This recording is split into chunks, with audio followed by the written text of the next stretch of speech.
अस्सलामुअलैकुम नाज़रीन, मैं हूं नाइला भट्टी और आप देख रहे हैं GHN न्यूज। शामिल करते हैं आज की अहम खबर। झावरिया सरगोधा रिपोर्ट पेश करते हैं। झावरिया से जफर अब्बास। अदब और किताब दोस्ती वक्त की अवलीन जरूरत है, इसके फरोग के लिए हम सुखन फोरम अहम किरदार अदा कर रहा है। दौरे हाजिर में जदीद टेक्नोलॉजी ने अदब और अदीब को बहुत से मामलात में आसानियां फराहम की हैं, जिसकी वजह से हर शख्स जदीद और कदीम अदब तक रसाई हासिल कर रहा है।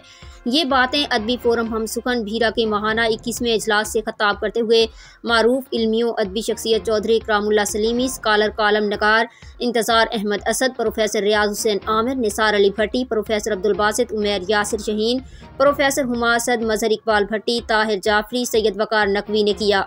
इजलास की सदारत मारूफ अदीब प्रोफेसर दबीर अब्बास सैयद ने की। इजलास में नार्वे से तशरीफ लाए हुए भीरा में खेलों के फरोग में अहम किरदार अदा करने वाली शख्सियत फतेह मोहम्मद मलिक के फरजांद मोहम्मद अशरफ ने खसूसी तौर पर शिरकत की। आखिर में अदबी फोरम हम सुखन की मजलिस आमला ने आने वाले मुअज़्ज़ज़ीन का शुक्रिया अदा किया।